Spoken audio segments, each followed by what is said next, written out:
Welcome to UN Insider. I'm Elaine Reyes at the United Nations headquarters in New York. Join us as we delve into the world's most pressing issues and learn how the people inside work toward a better future for everyone around the world. Coming up on UN Insider. The situation in the Middle East is growing more dire by the hour. The war in Gaza is raging and risks spiraling throughout the region. Urgent calls for a ceasefire as the fighting between Israel and Hamas intensifies and the humanitarian crisis worsens.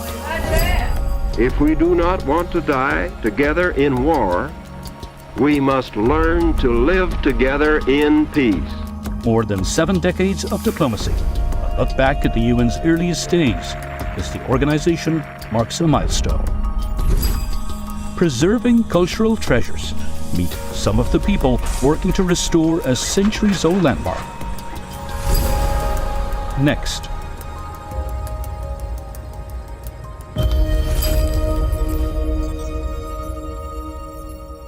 For weeks, the Middle East has been the focus of global attention. Hamas's unprecedented attacks on Israel and Israel's retaliation have raised new concerns in a region already grappling with long-standing divisions. This week, the UN Security Council took up some of the pressing issues. Jody Jacobs has the details. It was a tense session at the Security Council on Tuesday, its 4th meeting since the start of the war between Hamas and Israel. It is important to also recognize the attacks by Hamas did not happen in a vacuum. The Palestinian people have been subjected to 56 years of suffocating occupation. They have seen their land steadily devoured by settlements and plagued by violence, their economy stifled, their people displaced, and their homes demolished. Their hopes for a political solution to their plight have been vanishing. While pleading with the Council to protect civilians and UN staff and help end the violence, his comments and his overall speech didn't go down well with the Israeli delegation. Obviously, our government will have to reassess our relations with the UN and its officials that are stationed in our region. 2 Security Council resolutions calling for an end to the conflict have already failed. The Palestinian Foreign Minister urged the Council to save lives, saying its continued failure was inexcusable. Is it not the Security Council's duty to maintain international peace and security and preserving the principles and purposes of the UN Charter that have guaranteed to our peoples to save the generations from the scourge of war and taking these joint and effective measures to prevent the causes that threaten peace as per the principles of international law and justice? Or is it difficult for your Security Council to uphold its responsibility and its mandate and resolutions without selectivity or double standards? This was a sentiment echoed by many Arab states. The US has put forward a new resolution which Russia says it will not support. China has urged Security Council members to unite around one resolution and to bring peace and stability in the region. The draft is seriously out of balance and confuses right and wrong in terms of the approach. The draft was introduced in haste and lacked the consensus it deserved in terms of effectiveness. The draft does not reflect the world's strongest calls for a ceasefire and an end to the fighting, and it does not help to resolve the issue. Based on the above, the draft is evidently not in a position to be adopted. China says the eyes of the world are on this chamber and decisive action needs to be taken sooner rather than later.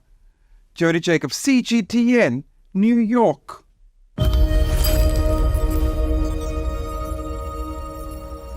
Shudaja is monitoring developments inside the halls of the United Nations. Deja. Yes, Elaine, the Israeli-Hamas conflict entered its third week. Many things happened this week. We have two rival Security Council draft resolutions from the US and Russia. Both failed to be adopted. And we have the reconvening of the 10th ESS Emergency Special Session of the General Assembly. And we have multiple foreign ministers, including Secretary of State Mr. Blinken, here in this building to discuss the situation in the Middle East. The division is clear. Well, ultimately, it comes down to two issues. First, whether to start a ceasefire, and second, whether to emphasize the right to self-defend. These two questions would define what's going to happen in the next phase. To those who voted against this resolution, I must say that your decision shocks me to my core. In Israel, we are fighting for our very survival. My elderly parents living in Ashkelon have spent the last 20 days running back and forth to their bomb shelters as rockets rain down on them, deliberately on them, on civilians. And you cannot condemn even these deliberate attacks on civilians perpetrated by terror organizations?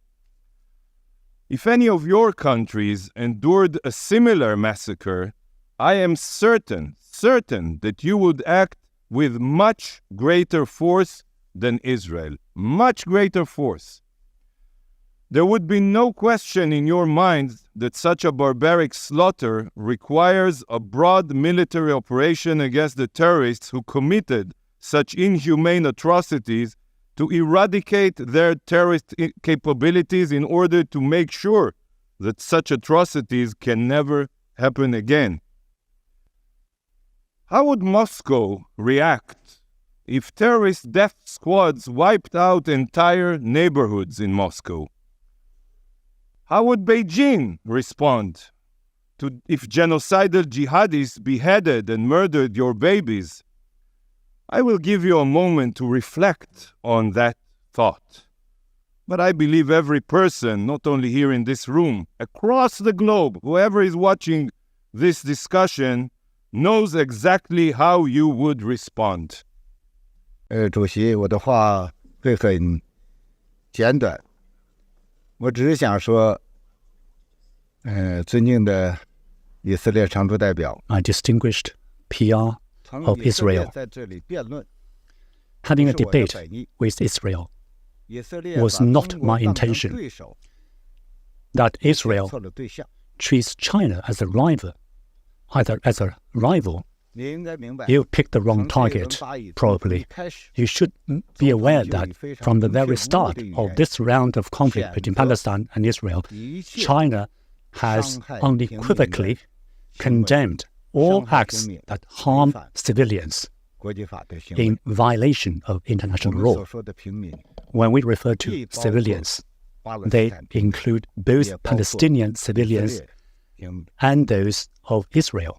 第二，你 Second, 就今天的决议 regarding 发表的 today's resolutions, you made some comments. I'd like to remind you that just last 安理 week, 会一份 this 同样包 council 含了 there was a 谴责 resolution 哈马斯 before the council 攻击行为的决议， which contained elements that 中国 condemned 投了赞成票， condemned 这项 Hamas 决议 attacks. 遭到了 China voted in 否决。 favor of that resolution. However, that resolution was 第 vetoed. 三， Third, 我在刚才的发言当 in 中 my 明 earlier 确地提 statement, 到， I made it 中国 abundantly 绝不 clear 是 that 否认以色列的安全国益。 China is 相 not 反，我们一直主张 denying Israel's 同等重 legitimate 视 concern. 以 However, 色列和巴 we 勒斯坦双 emphasize 方的安全 equal 关系 attention to the legitimate 合法 security 权利 concerns and legitimate rights of both Palestine and Israel in the current 我 circumstances 们在处理好这一轮 where 巴以冲突的 we try to 同时，我们 deal 不能否认 properly with this 巴勒 round 斯 of 坦人民的权利， the conflict between Palestine and Israel. We cannot 没有 deny 得到 that 根本的保障。 the rights of the Palestinian people have for a very long time not been properly guaranteed, and the only way out, we believe, is the two-state solution, but that has not been properly 诚实的态度， settled. So 尊重事实， let's be frank, let's be honest, face 通 up 过 to 我们 facts, 共同努力， and 既解决 put 好 aside 当前的问题 differences and join forces to handle well the prevailing issues, and also to chart a path whereby both Palestinians and Israelis can live in harmony, tranquility, peace, and happiness.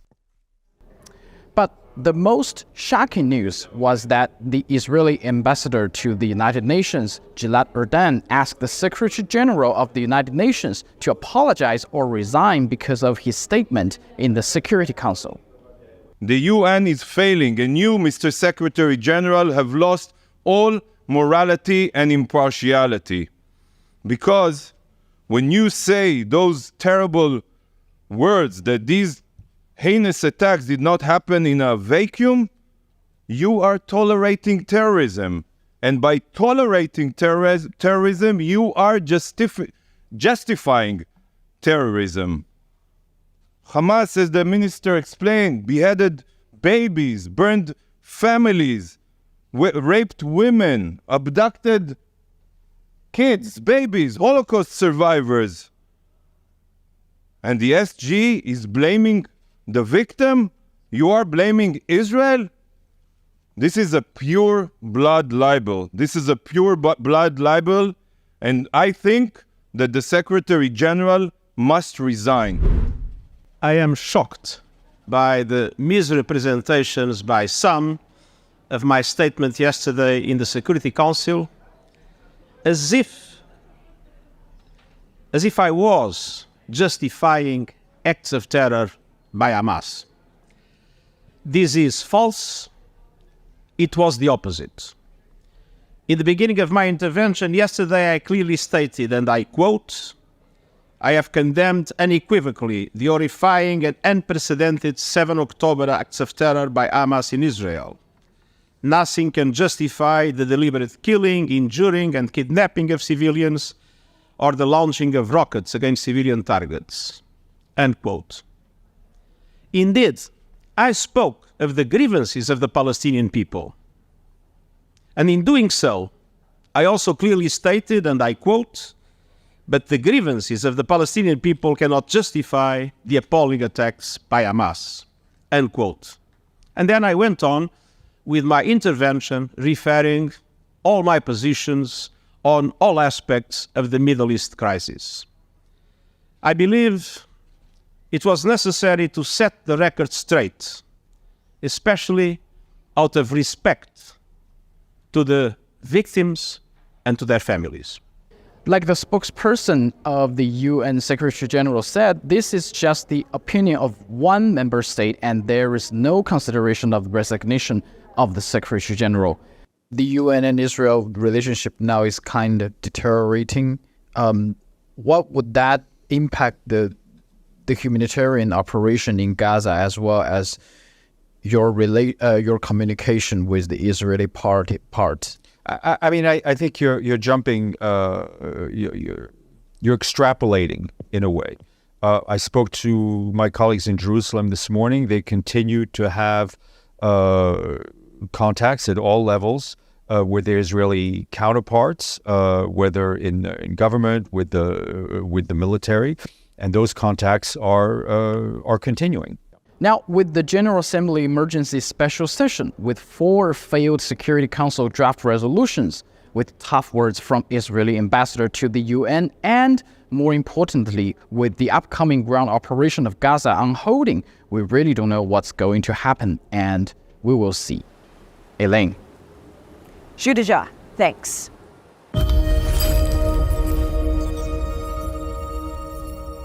"78 years of international cooperation." On October 24th, 1945, the United Nations Charter was ratified and the organization officially came into existence. Here's a look at the evolution of this unique institution. June 1945. World War II, the deadliest military conflict in human history, was drawing to a close, and world leaders were looking for a pathway to peace. Representatives of 50 countries gathered together to work out a plan, flocking to the US city of San Francisco from across the globe. Conference of the United Nations on International Organization is now convened. Though the United Nations was the brainchild of US President Franklin Roosevelt, it was his successor, Harry S. Truman, who addressed representatives at the first UN conference. If we do not want to die together in war, we must learn to live together in peace. And after months of drafting the UN Charter, on October 24, 1945, the United Nations came into existence. Now headquartered in New York City, the UN is tasked with a host of responsibilities. 87,000 peacekeepers in 12 operations around the world, and delivers supplies to those who need them most. Addressing a UN Security Council meeting on the Middle East earlier, Secretary-General Antonio Guterres stressed the importance of global unity. Today is United Nations Day, marking 78 years since the UN Charter entered into force. That charter reflects our shared commitment to advance peace, sustainable development, and human rights. On this UN Day, at this critical hour, I appeal to all to pull back from the brink before the violence claims even more lives and spreads even further. It's a message he hopes will translate to every member state. It's a dramatically different world to that of 1945, with old priorities and concerns giving way to new ones. Some critics warn the United Nations needs to reform or risks being confined to history. But its advocates believe the UN has the power to create a more peaceful future. Sally Patterson, CGTN, New York. What should the future hold for the UN? We asked Pakistan's ambassador, Munir Akram, about how effective the organization is now and how he would like to see it change going forward. I think the importance of the United Nations is well proven. Despite its deficits and its failures, the United Nations is an essential organization. The weakness of the UN is there is no mechanism to be able to agree on international security action when there is disagreement between the permanent 5 members of the Council. We have to find a way to overcome that. We do not think that the way to overcome is by adding new permanent members. We think that the Security Council must become more democratic, that is the voice of the small and medium-sized countries who are the majority in the United Nations must be more represented on the Security Council. And through that, we shall have greater democracy, greater accountability of the Security Council, and greater effectiveness in addressing issues such as we are facing today in Gaza.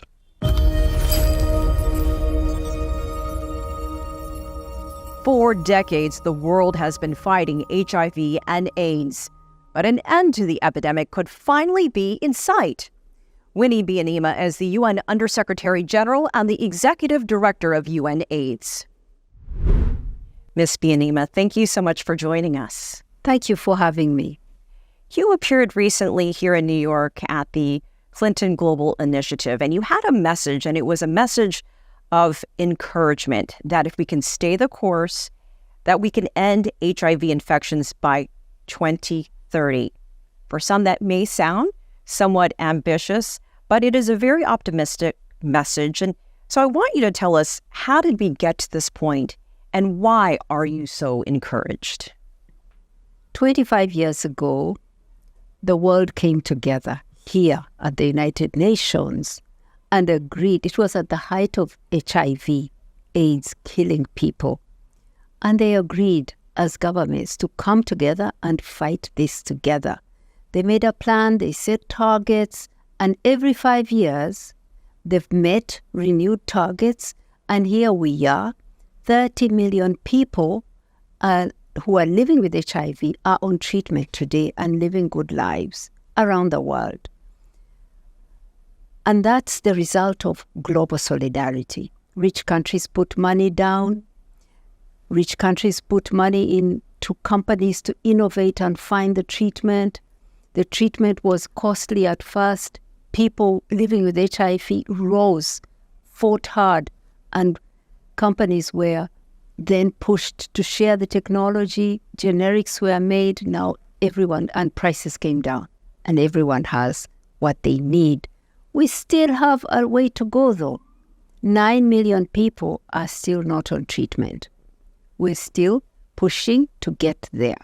Now, you have said that one of your big concerns right now is that there are so many crises around the globe that this issue might be dropping off the agenda a bit, just as you're starting to make progress and headway.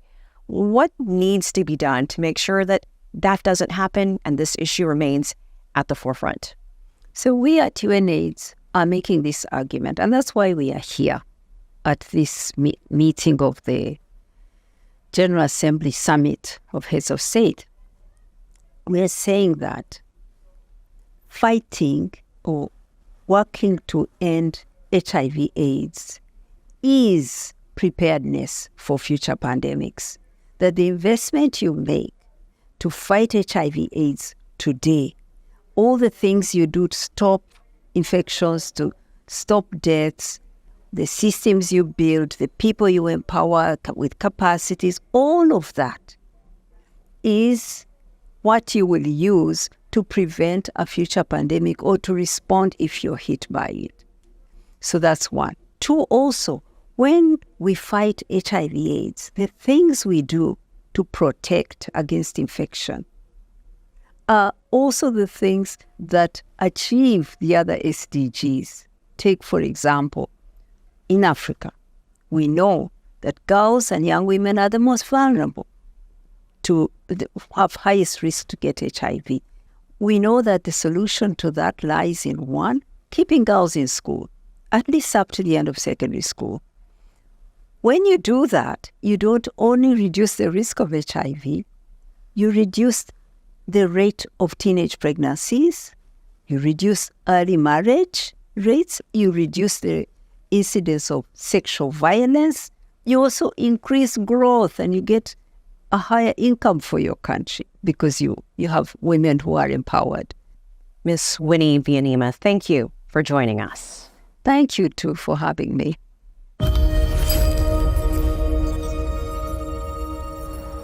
Brazil is one of the world's most diverse ecosystems. More than 120,000 animal and plant species can be found in the country. Protecting and preserving that biodiversity can be a daunting task, but international efforts are making a difference. Joel Richards has the details. In the Sao Paulo state in southern Brazil, Mauricio Rodrigues checks on his bees. He says this honey is almost ready to harvest. 63-year-old Rodrigues has been a beekeeper all his life. It runs in the family. He's the third generation to make honey. But a number of years ago, he saw his livelihood threatened. We had a big problem a few years ago here with the growth of sugarcane production in the region. Plain spraying pesticide was killing all the bees. Brazil is the world's largest producer of sugarcane, but bees are vital for ensuring and preserving local biodiversity. If we didn't have bees, 80% of all fruit and vegetables would not be here. We would not be here on Earth. Matteo Tripoli oversees Project Pollinate, run by China's largest agricultural company, COFCO. It's an initiative aimed to protect local bee colonies. Tripoli explains that bees can fly around 1.5 kilometers from their hive in search of food. So we drew up a buffer zone around the apiary, where we do not use chemical pesticides, only biological pesticides. This company uses satellite mapping to draw up a radius around the bee colonies. This data is then sent to pilots who install the information in their plane's computer before applying pesticide. After tests and calibration, spraying automatically stops when the plane crosses into the buffer zone. This pilot explains they work to margins of error of around 40 centimeters. COFCO has invested over $2 billion in Brazil since 2014. The company says it places high priority on sustainability. It is often said that Brazil is the world's breadbasket. It is a country that has the potential to supply food for the world at a time when there is a growing demand for food, a crisis in food security, and a lack of food in some regions. What we have to do, and always keep in mind, is that we can only do that by preserving what we have. Over 50 apiaries are included in Project Pollinate, and it may serve as an example for conservation projects in other regions and for other crops. Meanwhile, Mauricio Rodriguez continues to make honey at his farm. Joel Richards for CGTN, São José de Rio Preto, Brazil. Cambodia is home to one of the most recognizable archaeological sites in the world. The Angkor Wat temples have stood for centuries, but as Wu Bin shows us, it has taken decades to restore and preserve the UNESCO World Heritage Site.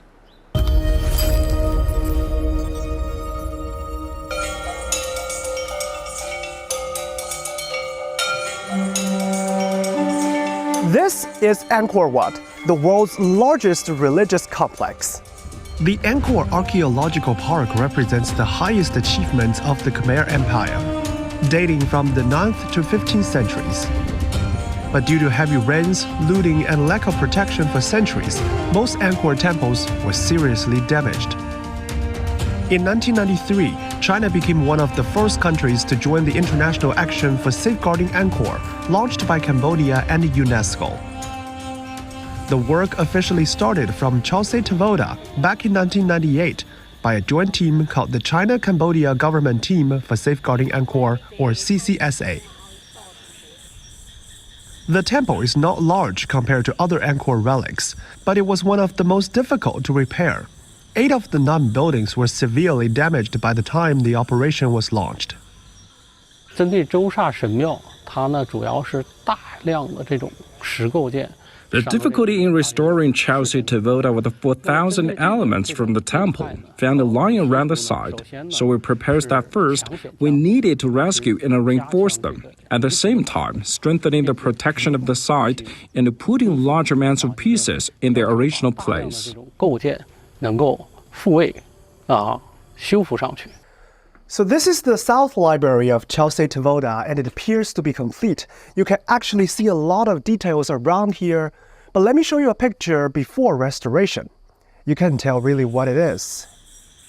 And after a decade of efforts, the site was restored in 2008 and started to welcome tourists once again.